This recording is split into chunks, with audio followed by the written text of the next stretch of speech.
Kostner, kun 3 luistelijaa on vielä jäljellä.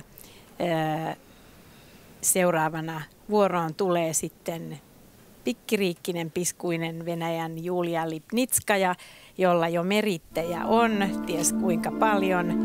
Hän oli Grand Prix-finaalin 2 komeasti ja voitti muun muassa Espoossa käydyn Finlandia Trofin lokakuussa. Lipnitskaja, nuorten maailmanmestari ja hopeamitalisti ensimmäisissä naisten arvokisoissa.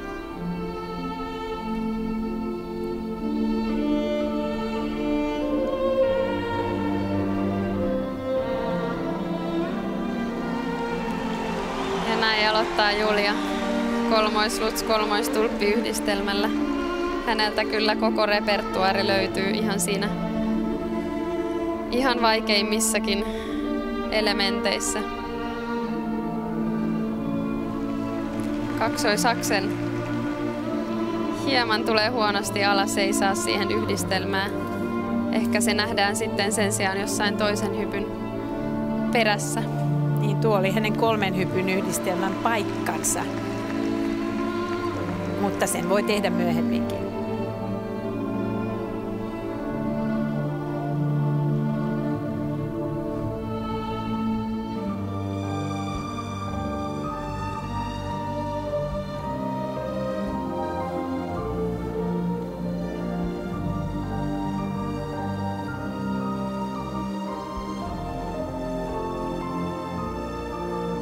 Tässä on näitä Julian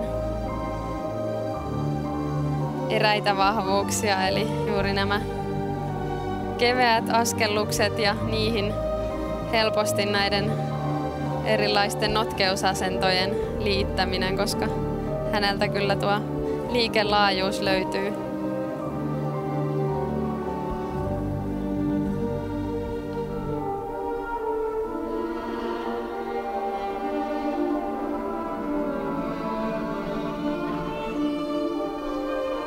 Kolmoisflippi rutiininomaisesti.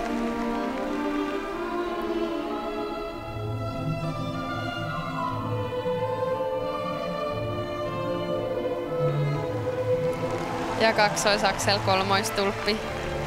Siinä Julia käyttää toisen kolmois-kolmoisyhdistelmänsä. Vaikeutta löytyy.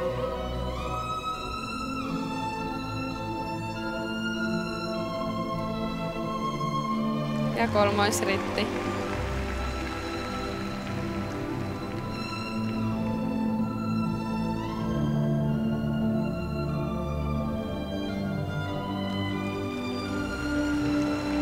Ja tässä näitä aivan ainutlaatuisia notkeusasentoja ja kolmoissalkkov siihen perään.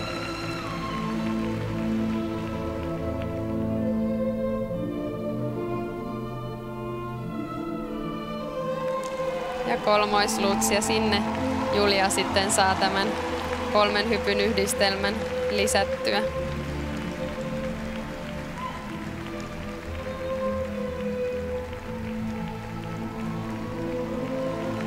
Ja tässä aivan Julian oma. Kukaan ei kyllä näin syvään pääse tässä Biellmann asennossa.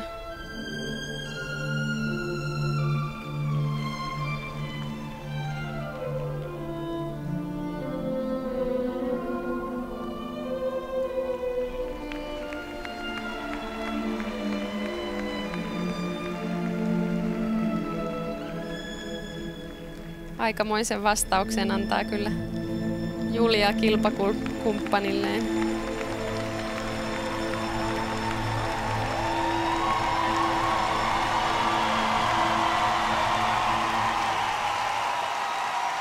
Täydellinen ohjelma. Täydellinen ohjelma. Kyllähän sen tietää. Ja kuinka mones kerta tällä kaudella Julia Lipnitskaja tekee kaiken, minkä hän osaa.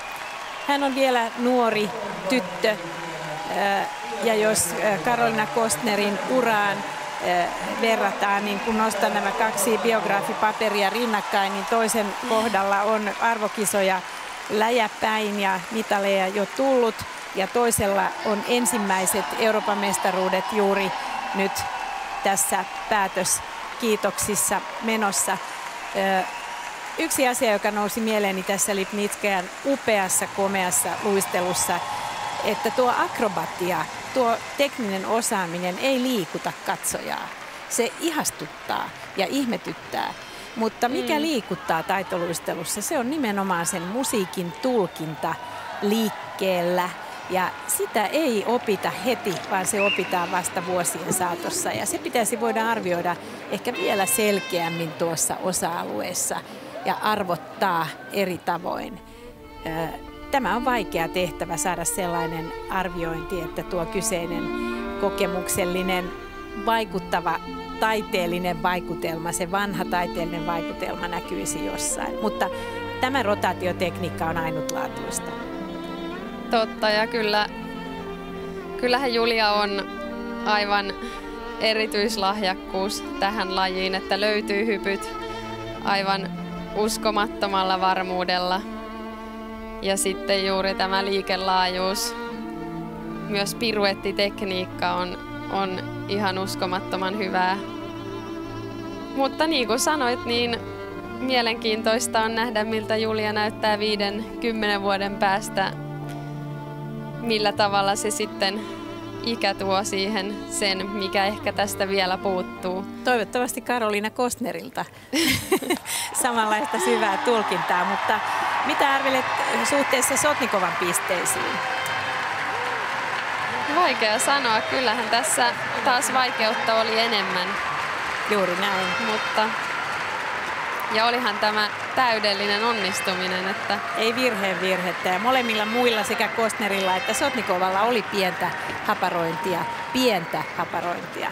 Kyllä näitä on vaikea arvottaa ritirinnan. En osaa myöskään nähdä. Räjähtäisiköhän pankki Julialla? Ei kaukana. Joo, räjähtää. Räjähtää.